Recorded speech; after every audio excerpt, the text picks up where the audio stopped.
Good morning, Rina Cappellazzo. Good morning. Jeanne Dominic. Jeanne Dominic. Jeanne Dominic. You know how I got that? No, I don't know how you got Jeanne Dominic. Mother Gerald named me Oh, how special. because it was a tradition. I didn't know this, but it was a tradition that Mother Gerald always named one new novice with the name of Dominic, some Really? form of Dominic. And she got to me and she said, you and this one will be Jeanne Dominic. And I just looked at her and I said, may God reward you, Mother. I tried to explain to my mother and father that my name was not going to be Rina or any form of Rina, but that it was going to be Jeanne Dominic. And Your mom and dad knew your name was going to change. but they Okay. thought I was going to have an Italian name or. Got it. And so I said, no, I'm going to be Jeanne Dominic. And she said, how do you write that? And the thing was, it was to be Jeanne, Uh-huh. Dominic. Well, my father said, I don't understand, what does that mean? So it was a big problem in my family. Interesting. Yeah. Yeah. But you were special. Did you tell them how special They you were? could care less. I wasn't that special as far as they were concerned. First of all, they were not happy that I was in the convent, so, and then to have them take my name. All of that was so very hard for our parents, and I don't think we realized till later Right. how hard some of those things were, even reception. The ritual of reception Yeah, was hard. So anyway, like a nightmare. well, it was that's the way things were at the time. And I never questioned it, No, because in my family you don't question authority. that was the era at that time. We didn't question. And in our family, you just didn't question authority. But I think that's probably the past in your life, huh? Indeed. All right, Rina, tell me, your story begins in Detroit? Detroit, East side Michigan. or west side? East side, Okay. Whereabouts? and on Fleming Street, Okay. and it was somewhere between. It was like near Woodward Avenue, but south, Okay. But it was near Hamtramck, but not really that close to Oh. Hamtramck. So it was really confusing for me. I was born at home. Really? Okay. And my mother and father decided that I should go to the Catholic school. And I went to I was enrolled with the Felician Sisters at Corpus Christi, the Polish school, Interesting. because Okay. it was the closest Catholic school that they knew of. Mm-hmm. And I went there, and I had no idea what I was getting into as a little girl, It's a whole new culture, too. and a whole different language. Right. But I will forever sing the praises of the Felician Sisters. They did not care that I was different, that I did not speak their language. They didn't speak mine. We got along perfectly. But you didn't speak Polish and Italian. It's just that, I just spoke Italian. oh, you did And speak I- Italian. Oh yes, I didn't speak English very well because I was raised Italian. Right? You kept the language and everything. Right Always. here. How long had your parents been over here? They were here, I was born in 31, Okay. and they had come in the 20s, Okay. and they were married in Italy, Okay. and then they came to the United States. Okay. And my brother was born, and 5 years later I was born. So that language really was a barrier. It was a very big barrier, but I didn't know that. And today, as a language teacher, that's when you teach children. When they are very little, they'll pick it up Interesting. absorb it like you wouldn't believe, because I did. I had no idea. All I know is that I was in the Polish school, and the sisters would teach some things in Polish, but there was always an older student who took me out in the hallway and would tell me what was going on in English, and then slowly, I began to understand what was going on in the classroom. Then I'd go back into the classroom, so that I was matriculating between the classroom and the hallway, and that she must have been an 8th grade girl, but I didn't know that. All I know is that sisters were very, very, very kind to me. That's what we remember. Good. That's the only thing I remember, is that sister was so kind. I never did anything wrong. Everything was just fine. And my big, wonderful recollection was that when I began to realize that they were having school plays, I didn't know anything about plays, but I knew what was going on. I understood. I must have been in second grade, first grade or second grade, and Sister said, Rena, you're going to have a role in the school play. And I said, I don't know how to do that, because I couldn't speak the language. And she said, no, we're going to teach you. And I always had, in every school play, every year it seemed, I had one line, and it was in Polish, and I always took the part of the grandma, the babcia.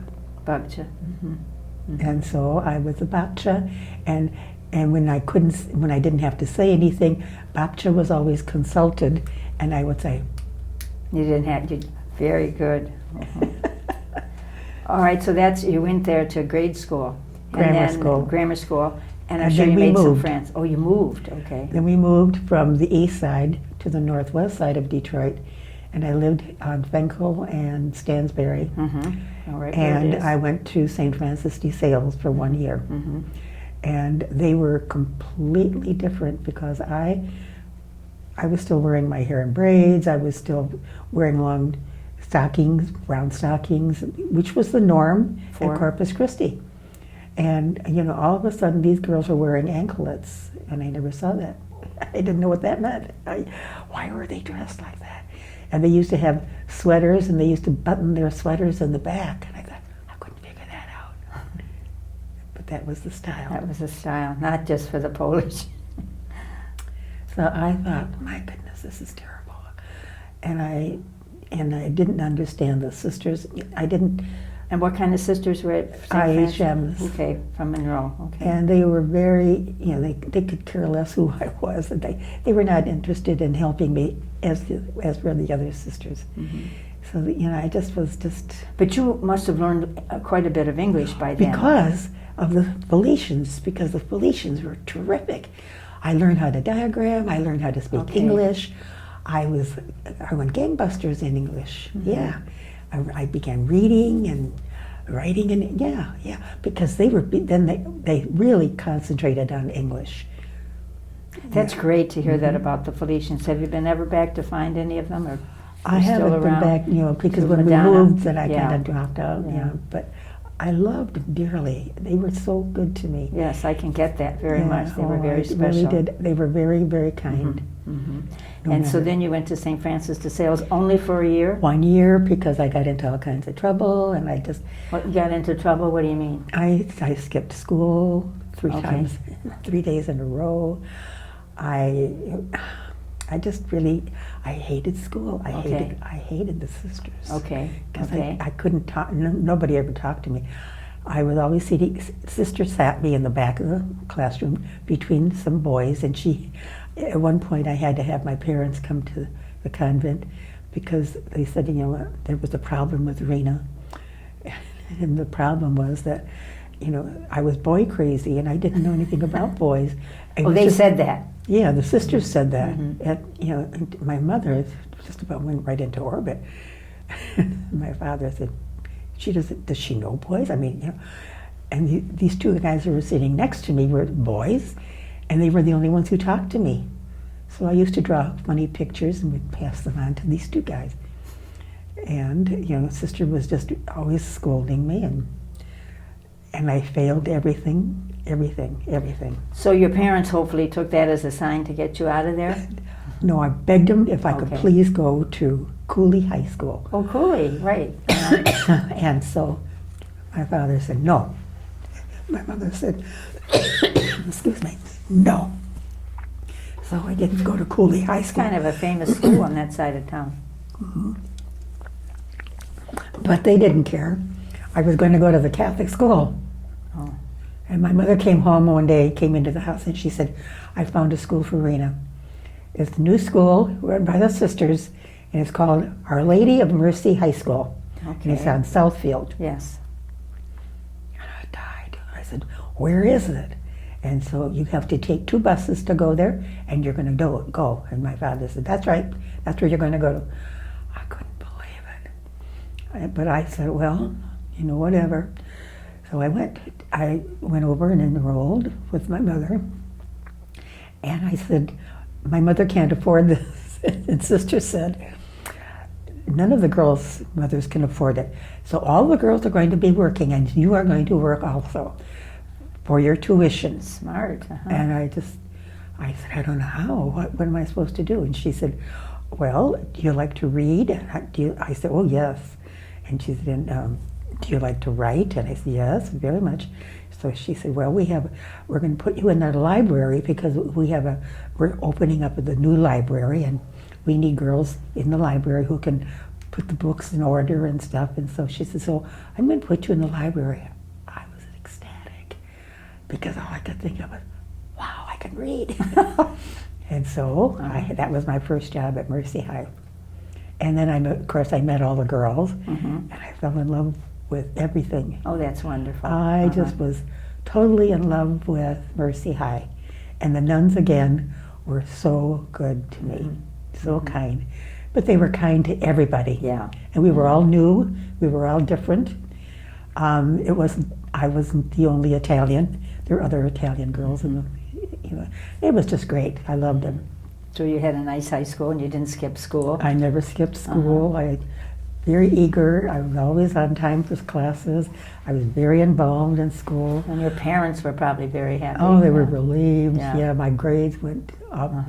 And the sisters had a system whereby if you could maintain an A average in a particular class, you didn't have to take the midterm exam.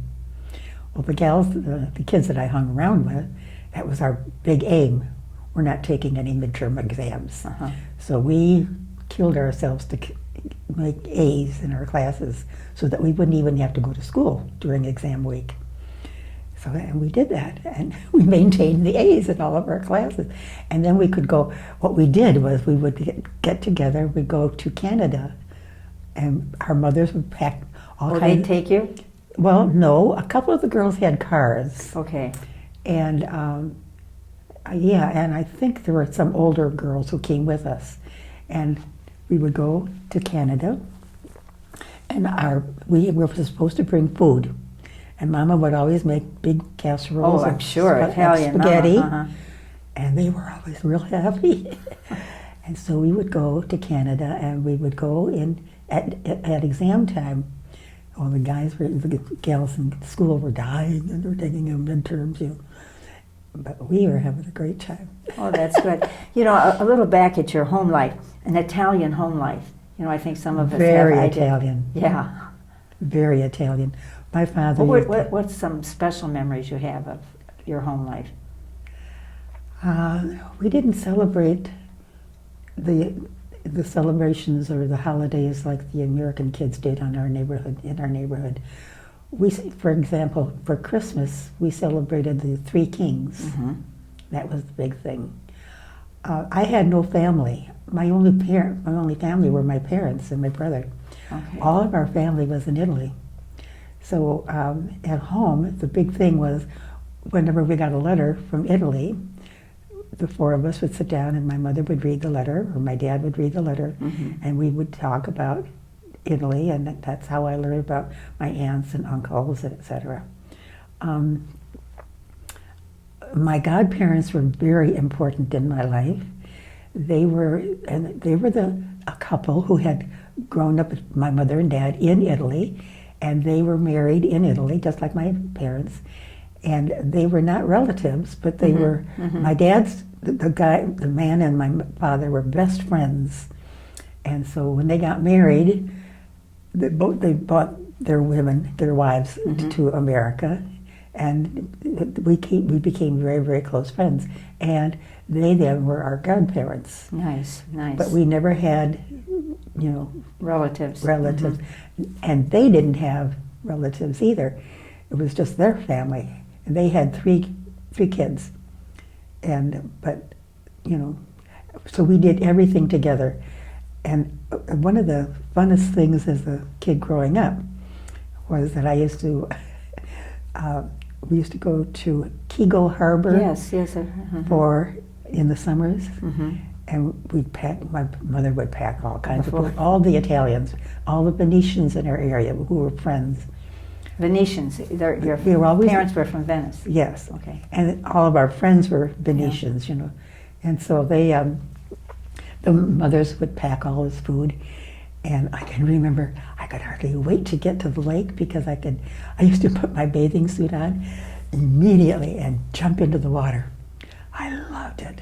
I could go swimming. My dad was a very good swimmer, and my brother was a very good swimmer. Mama just kind of, but, and that was the funnest thing that I could do as a kid, and with all of our Italian friends. And we would spend Saturdays there with all this food, and then we'd play bocce. Play who? Bocce balls, you know? Oh, yeah. And I learned that from my parents. When I was very little, we learned how to play bocce. And then we'd eat, and then we would go swimming, and then they'd play cards, and we'd eat some more, and then we'd come home.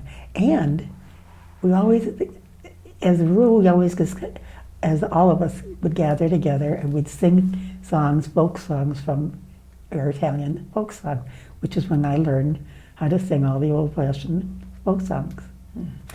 Let's move on to high school.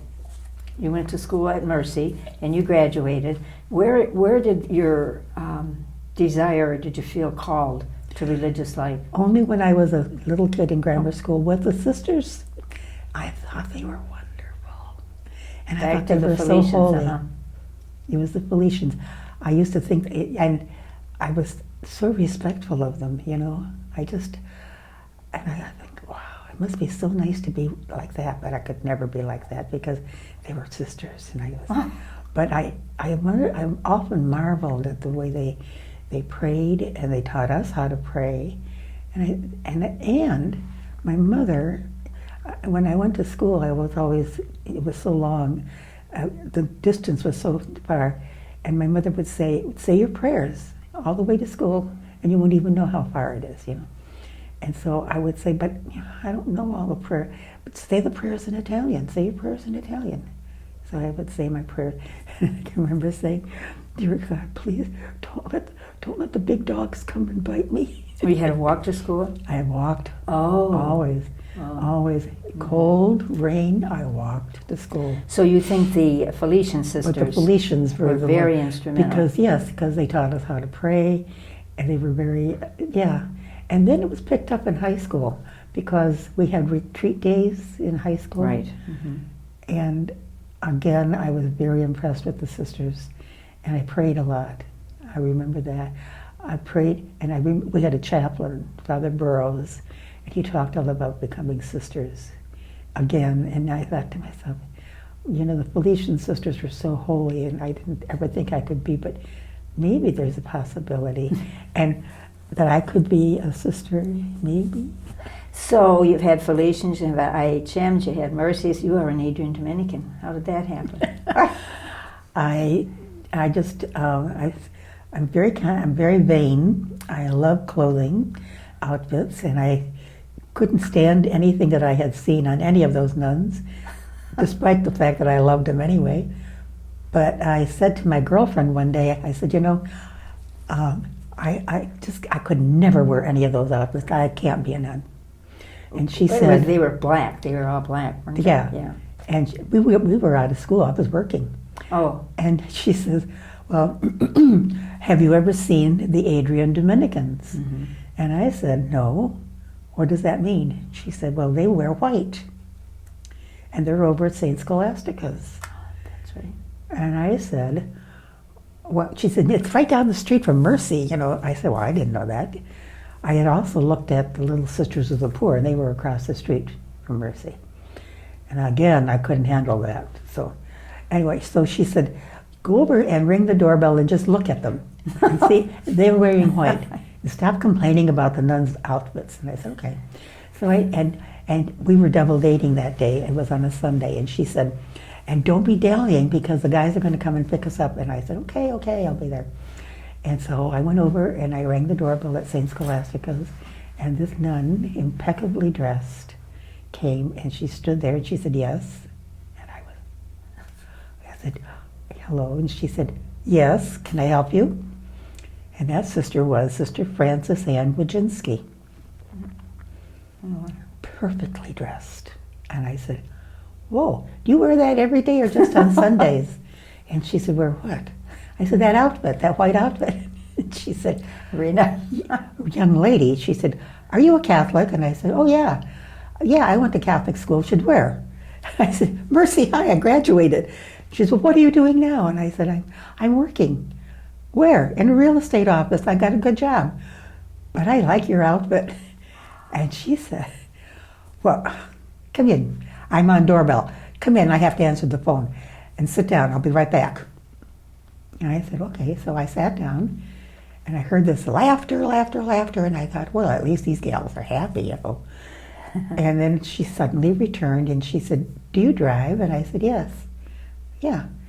And she said, would you ever have time to go to Adrian? We're going to be having a reception. And I didn't know what she was talking about. But I just said, drive, sisters. I said, oh, sure. So she said, just let me know whenever. And but I said, but I have to go because I have a date and I have got to get going. So she said, all right, I'll call you. I don't think I've ever seen a calling or heard of a calling like that. That is awesome. And I God has ways of calling I us. know, Yeah. I know. You may think you were vain, but see how that served us. And all she said to me is, I'll call you. And I thought, like, Duck, she'll call me. She'll never call me. And she did. And the next thing I know, I went on with my merry life. I was doing well at the office, and my boss was happy with me. But all the time I kept thinking, you know, it's about these sisters. I don't know. But I could never be a sister. I'm not holy enough. I'm not good enough, you know. And, you know, I'm Did you talk Italian. this over with your parents? No. Oh, never. Because that was, my parents The only daughter? wouldn't hear of it, no. But I kept saying, none of our Italian friends, you know, I never even said anything to my Italian friends. You know, I never. So, but I guess, but the girls that I had gone to high school with, Mary Jo Martin, and she kept saying, you know, well, go over and talk to them. But anyway, Sister did call me. Sister Frances Ann called me.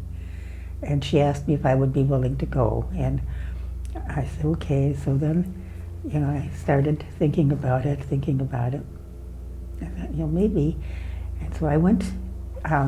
She said, there's going to be this reception, and I think you'll see you'll see all the white that you want to see, and it'll be interesting for you.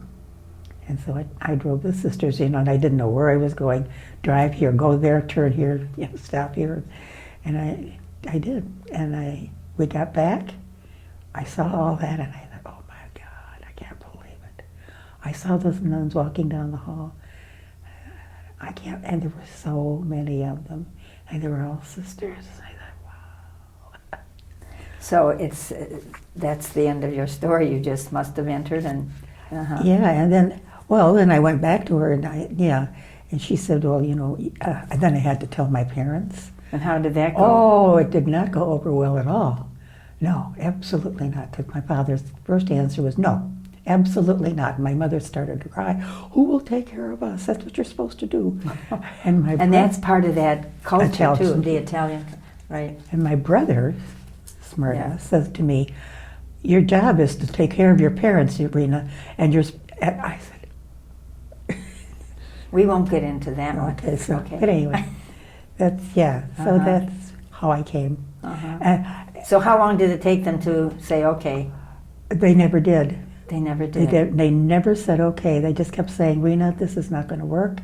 You're not going to be happy. And Gino kept saying, she's going to be home anyway, she'll be right home. And my father said, you know, Rena, you know, your boss is going to miss you, blah, blah, blah. And I said, I don't care, you know, I'm going to do it. I'm going to do it. And my mother's cry all the time, cry. You know, who's going to take care of us? We're alone here in this country. And I said, God will take care of you, Mama. So that's why, you know, later on you did spend time caring for your mom. Always. After your dad died. After my father died, I just assumed care for my mother. Because you spent a lot of time, you were missioned out west. I would because say of the her. majority. I moved her from Detroit to the West because the doctor told me that your mother's going to need the intense heat. She was very arthritic. Okay. And I said, well, I didn't know what to do with her. I had to take her out West. Uh-huh. And I knew that I had been to Casa Grande years before Okay, as a young okay. nun. And so I said, well, I'll move her to Casa Grande. I know the pastor. I know the area. I had taught there. I know the people. And I brought her there, and she was very unhappy, very unhappy. She wanted to stay in Detroit. Sure, But yeah. my parents my father had died. Mm-hmm. My brother was, I don't know where, but anyway, so I said, Mama, and I was at Rosary. I gave up Rosary. Mm-hmm. And I was very happy at Rosary. Mm-hmm. But I contacted Provincial, and I said, I think I have to go. You have a responsibility being My supposedly the only child. And my mother fully expected that I would be living with her. And I said, no, Mama, I'm never going to live with you. I said, I can't live with you. I belong to the convent. Aren't you something? You knew exactly where you belonged. I belong to the convent. You knew right from the beginning where you belonged. I did. I That did. you were, yeah. And it was a gift from God, really. Mhm. And I was very adamant about it, just as adamant as she was. She pulled out all the stops. Mhm. She went to the priest, she went to the doctor, and I just kept saying, no. I made vows. You made a vow, and you respected your vows. I respect my Wow. vow. Mm-hmm. Mm-hmm. Yeah. Quite an experience. It was. And I worried and worried and worried because she, as I said, she pulled out all the stops. She was always sick. She was dying. She was losing things, and I just thought, okay, here I am. I was always. When did your mom die? My mother died when she was, where was I? Oh gosh, I can't even remember when she was. All I can remember is that I walked out of the church and I just breathed as I said, thank you, God, thank you.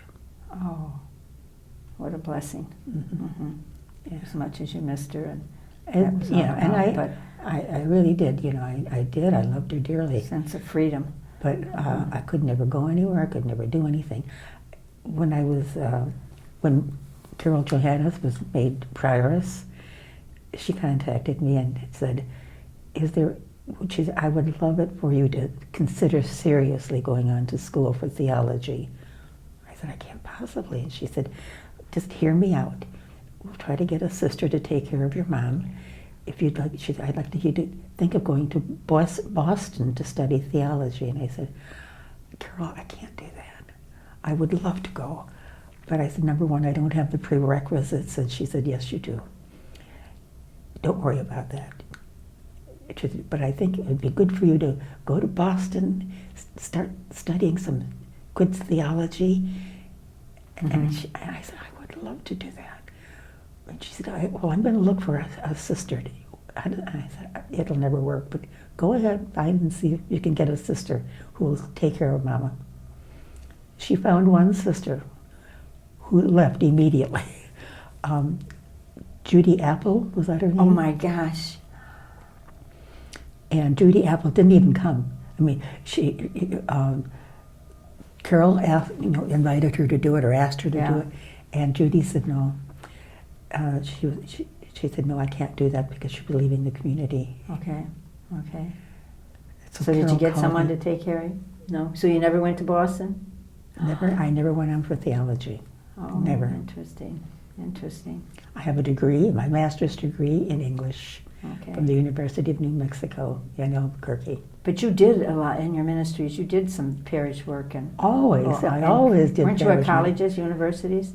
I was college at the Yeah. university. Yeah, but you know what I taught was English, Okay. and I also taught Italian. Oh, interesting. Very good. To take you to another point in history relative to our changes and stuff, how did the Vatican Council, how were you affected or challenged or Well, fearful of? Or? not at all fearful. No. For me, it was wonderful. It was an opening. It was great. I loved every time I heard that we were making a change here or making a change there. I loved it. Pope John the 23rd was my hero. I just thought he was wonderful. He kept saying, open the windows, let's get some air in here in this church. And I thought, yes. Mm-hmm. So you appreciated that Every conference we minute of just had from Massimo. Oh, yeah. oh. You knew the history. Yeah. That was very yeah. good. Yeah. Very good. Is there another important historical time in your life, or what was going on in the world that had some impression on you, or Well, helped change you, or? Yeah, it did.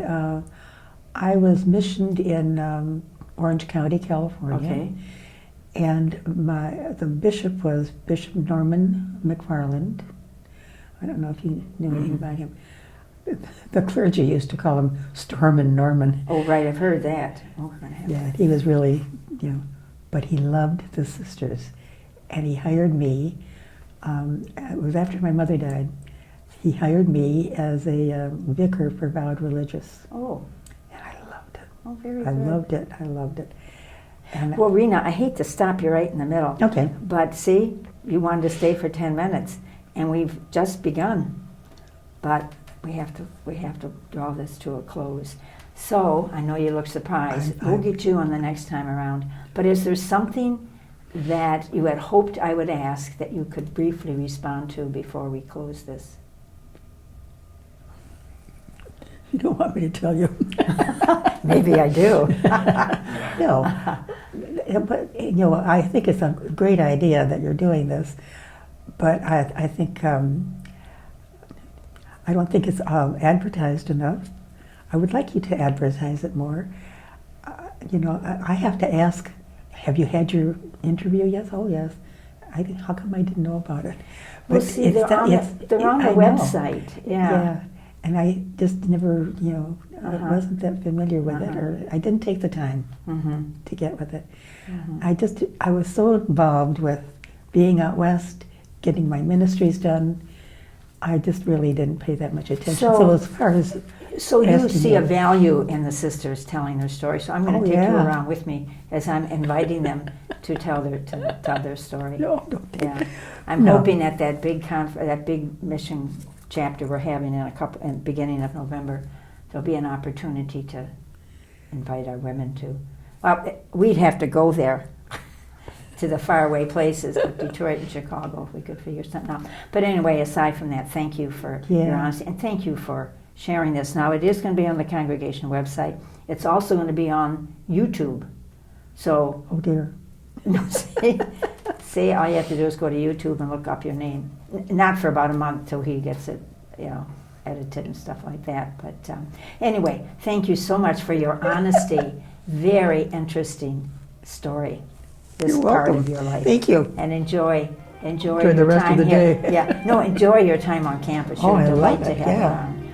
There's some fresh energy, fresh air, and new thoughts. So thank you. Yes. Rina Cappellazzo, Jeanne Dominic. Yes. Thank you.